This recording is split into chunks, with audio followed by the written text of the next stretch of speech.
citricultura brasileira se destaca como a maior do mundo em número de plantas e importância econômica. Com mais de 200 milhões de árvores, a área cultivada com citros no Brasil ocupa 820 mil hectares. Os dados mostram a importância da laranja. 80% do suco de laranja consumido no mundo sai dos pomares brasileiros. 98% do suco exportado é produzido no estado de São Paulo. O setor citrícola representa a base quase total da economia de vários municípios paulistas e mineiros. Os citricultores movimentam a indústria e o comércio regional com aquisição de máquinas, equipamentos, fertilizantes e defensivos. A contribuição também é de colhedores e outros trabalhadores rurais, que gastam seus salários no comércio local. O setor movimenta cerca de 9 bilhões de reais por ano e gera 400 mil empregos diretos. No entanto, esse patrimônio está ameaçado. A citricultura pode perder sua expressão no cenário mundial por causa da pior doença de citros, o greening. É considerada a mais destrutiva e evolui com rapidez nos pomares. Se não forem tomadas medidas de controle, em curto tempo, todo o pomar afetado estará comprometido, assim como os vizinhos. É preciso enfrentar o greening com seriedade e agir rapidamente na tentativa de eliminá-lo. O greening não é mais uma doença, é o maior problema da citricultura. Os primeiros casos de greening foram identificados na China e na África do Sul. Nessas regiões, devastou laranjais e tornou muitos pomares economicamente inviáveis. Na China também é conhecido com o nome de Wanglongbing, que significa doença do dragão amarelo, por provocar o aparecimento de ramos com folhas amareladas na copa, que lembram a figura de um dragão. No Brasil, alguns o chamam de amarelão. A doença foi encontrada pela primeira vez no país no início de 2004, na região de Araraquara, e hoje já está presente em dezenas de municípios paulistas. Também foram encontrados casos em Minas Gerais. Em 2005 foi constatada na Flórida, Estados Unidos, o mais importante estado produtor de citros. Alguns fatores determinam o reconhecimento do greening como a mais grave doença da citricultura. A bactéria afeta todos os tipos de citros, independentemente da idade ou da variedade usada como copa ou porta-enxerto.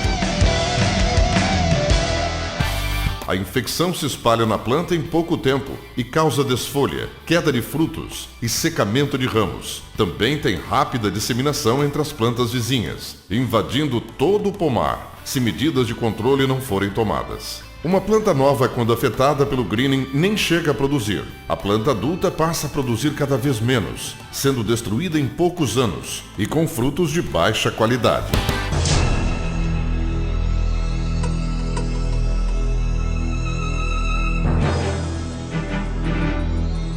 O greening é causado por uma bactéria do grupo das Liberibacter. Quando infecta a planta, ela se multiplica no sistema vascular e afeta o fluxo de seiva, que leva água e nutrientes para todas as partes da planta. Quando os sintomas aparecem, ela já se encontra distribuída por todos os ramos. A transmissão da doença só se dá de uma planta para outra por meio de um pequeno inseto vetor de 2 a 3 milímetros de comprimento e cientificamente chamado Diaforina citri. Tratos culturais, ar, água ou o homem não transmitem a bactéria do greening, apenas o vetor. Quando o inseto suga a seiva de uma planta doente, ele se contamina e transmite a bactéria ao sugar a seiva de uma nova planta. Esta planta, agora contaminada, passará a exibir os sintomas poucos meses depois. O inseto é atraído por brotações e ramos doentes.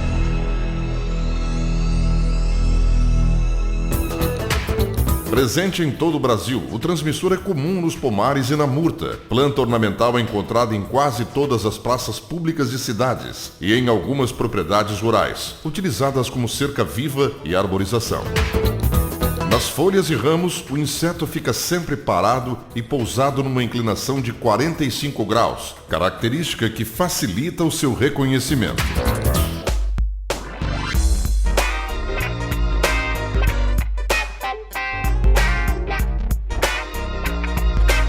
sintoma do green aparece geralmente em um galho de coloração amarelada, em contraste com o verde normal do restante da planta. As folhas dos ramos afetados têm um sintoma específico, pois apresentam o chamado mosqueado, que são manchas que variam de coloração verde claro ou amarelo pálida, contrastando com áreas de coloração verde normal das folhas maduras. As manchas são desuniformes e podem ser separadas pelas nervuras das folhas. Na maioria dos casos, não há uma separação nítida entre as áreas de cor modificada e as de cor verde normal. As folhas com sintomas caem rapidamente, provocando seca dos ponteiros dos ramos. Em alguns casos, não se observa o mosqueado típico. As folhas dos ponteiros ficam apenas amareladas. Esse tipo de sintoma é mais comum no outono e inverno e em plantas novas. É comum também a ocorrência de sintomas semelhantes à deficiência de nutrientes nas folhas. Quando os frutos estão verdes, às vezes aparecem pequenas manchas circulares amareladas na casca, que contrastam com o verde normal do restante do fruto. O fruto fica deformado, pequeno e sem simetria. Se cortarmos o fruto assim, no sentido longitudinal, é possível verificar que os filetes que saem do pendúculo ficam alaranjados. Frutos de ramos afetados pelo greening caem precocemente, provocando grandes prejuízos. Para os olhos menos experientes, os sintomas de greening podem ser confundidos com outras doenças, como CVC e gomose, e até com deficiência de nutrientes. Mas uma pessoa bem treinada consegue reconhecer facilmente os sintomas do greening. Fique atento no campo. CVC. A CVC provoca o surgimento de pequenas manchas amareladas e irregulares, espalhadas na frente da folha. Nas costas, as lesões correspondentes são cor pália. Na CVC, pode aparecer murcha das folhas, o que nunca acontece com o greening. Gomose. Na gomose, as folhas ficam amareladas e a nervura central mais clara. Os sintomas nas folhas aparecem em decorrência das lesões no tronco, localizadas próximo ao solo e às raízes. Geralmente, a casca do tronco próximo ao solo apodrece. Também pode haver goma nessa região. Rubelose. Pode provocar o aparecimento de ramos amarelos que se destacam do resto da copa. Para evitar dúvidas, verifique se há descascamento em alguma parte do ramo. Os sintomas sempre ocorrem na rubelose. No caso do greening, a casca dos ramos não apresenta nenhuma normalidade. Deficiência de zinco. A deficiência de zinco provoca o surgimento de manchas amarelas uniformes nas folhas jovens. As folhas mais novas ficam pequenas e estreitas, algumas vezes retorcidas, e apresentam clorose acentuada entre as nervuras. Manganês. Os sintomas da deficiência de manganês são mais frequentes em partes da planta que ficam na sombra, aparecendo cloroses entre as nervuras. No entanto, são mais pálidas e menos acentuadas que as de zinco, e sempre ocorrem nas folhas mais novas da planta. Magnésio. A deficiência do magnésio provoca um sintoma típico nas folhas, que é o amarelecimento em V invertido. Afeta as folhas velhas das plantas. Cobre. Quando ocorre deficiência de cobre, as folhas dos ponteiros ficam de cor amarelada. Os ramos mais novos apresentam bolsas, ondulações e pequenas rachaduras na casca, o que não acontece no greening. Quando se corta essa bolsa, pode perceber no seu interior uma goma marrom. As deficiências morrem normalmente de forma generalizada no pomar, diferentes de doenças que morrem esparsas ou em reboleiras no talhão. Caso a dúvida persista após a observação dessas dicas, é possível fazer um teste em laboratório para a comprovação do greening.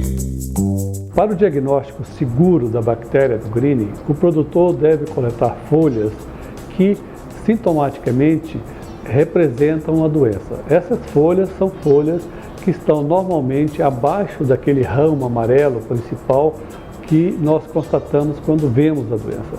Essas folhas têm sintoma típico de mosqueamento e que são típicos dessa doença. Então o produtor deve concentrar o esforço de coletar essas amostras e enviá-las ao centro de citricultura ou ao Fundecitrus. O número de folhas coletadas deve ser no mínimo 10, embaladas em um saco plástico e bem identificadas quanto à propriedade, o talhão, a rua e a planta. Lembrando que o laudo emitido é em função da planta, não é da propriedade. Então, por isso a identificação deve ser bem segura. O Centro de Citricultura, por sua vez, poderá emitir laudos conclusivos da presença ou não da bactéria do greening dessas amostras. Lembrando ao produtor que a observação constante, a vigilância, o levantamento de plantas assintomáticas é essencial para o controle dessa doença. É muito importante conhecer bem os sintomas para identificar todas as plantas doentes e efetuar imediatamente as medidas de controle. Lembre-se, o greening evolui rapidamente no pomar infectado.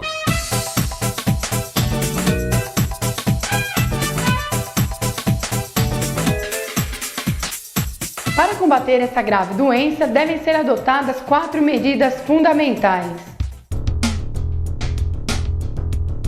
No plantio, é preciso utilizar sempre mudas sadias. Devem ser formadas a partir de borbulhas sadias e em ambiente protegidos por telas, que sigam as normas da legislação fitossanitária.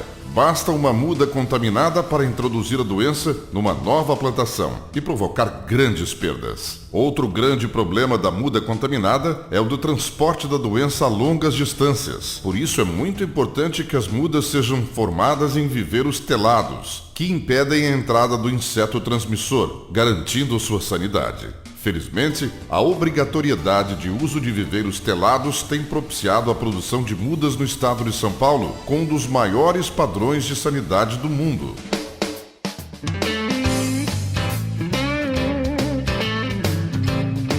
A inspeção é medida importante na prevenção e no controle da doença. Primeiro, é preciso encontrar todas as plantas doentes e eliminá-las imediatamente do pomar.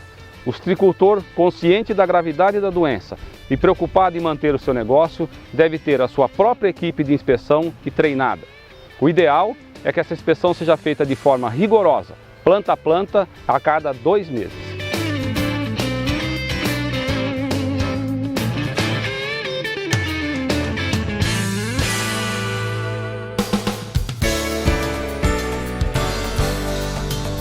A eliminação das plantas com sintoma de greening é fundamental no controle da doença. Por quê? É nas plantas doentes que o inseto vai se contaminar e transmitir para as plantas sadias. Por isso a razão de ser erradicado rapidamente. Não podemos deixar plantas doentes no pomar, senão nós vamos transmitir para o pomar inteiro e até para os pomares vizinhos. E você demorando para erradicar, essas novas plantas doentes vão de novo transmitir para outras plantas sadias. E vai ficar isso aí o resto da vida erradicando pomares. Temos que ser bastante eficiente na verificação dos pomares, temos que estar sempre controlando os sintomas. E isso só conseguimos trabalhando com rapidez, com rigor e constância. Uma vez feito isso, com certeza nós vamos debelar esse mal. A eliminação da planta sintomática pode ser feita por arranquio da árvore doente, sem a necessidade de queimá-la ou corte rente ao solo, com o cuidado de aplicar herbicida, para que não ocorram brotações. Não há necessidade de se eliminar as plantas vizinhas, ou se esperar 2 anos para substituir as plantas eliminadas, como ocorre com o cancro cítrico. Recomenda-se também eliminar as plantas da murta, porque elas podem servir de criadouro para o vetor e também podem estar contaminadas com a bactéria do greening. Não é possível controlar o greening através da poda. Esta técnica não funciona. Nós comprovamos isso conduzindo vários experimentos com mais de 700 plantas de diferentes variedades, idades e níveis de sintomas. As plantas foram podadas na pernada ou no tronco. Muitas plantas podadas no tronco nós engaiolamos para evitar acesso do inseto vetor. O resultado foi que praticamente todas as plantas podadas mostraram sintomas 5 meses após a poda. Por isso, a única maneira de controlar essa doença é eliminando as plantas com sintomas o mais rapidamente possível.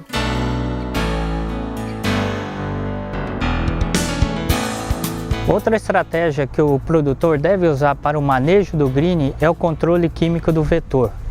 Mas para fazer o controle químico do vetor, ele primeiro identificar o vetor, saber o momento que ele está presente no pomar e saber como controlar esse vetor. O psilídeo é um inseto que prefere as condições de calor e umidade relativa alta. Então ele vai estar mais presente nos pomares na primavera e no verão. Existem duas maneiras do produtor saber se o vetor está presente ou não nos seus pomares. Uma delas é através de armadilhas adesivas amarelas e a outra é através dos pragueiros, que devem estar atentos às novas vegetações e também saber identificar todas as fases do psilídeo.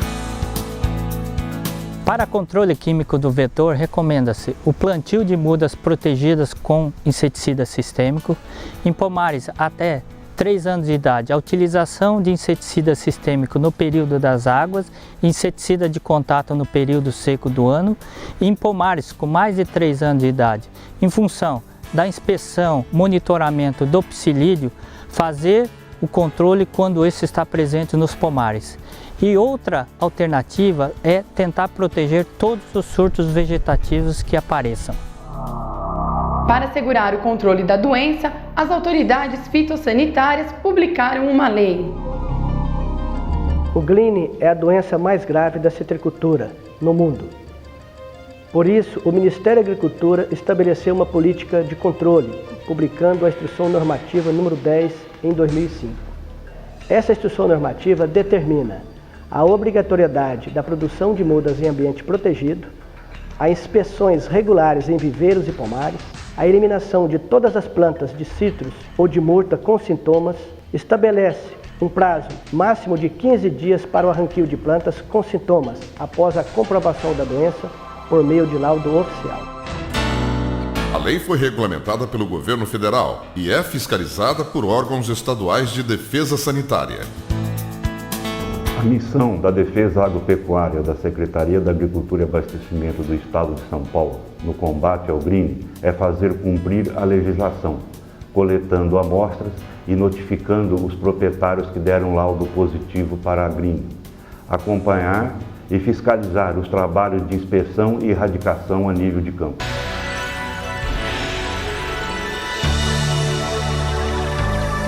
Citricultor.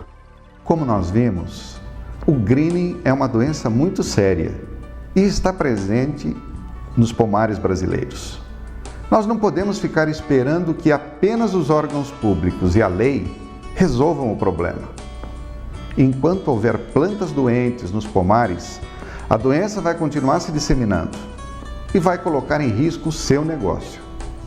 Por isso, para resolver o problema, é preciso que você faça inspeções constantes no seu pomar, eliminando as plantas doentes o mais rápido possível. A citricultura precisa da sua participação.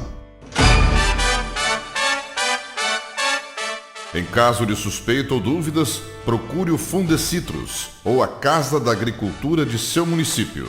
Ligue grátis 0800 11 21 55. Fundecitrus. Nossa missão é assegurar a sanidade citrícola, respeitando o homem e o meio ambiente.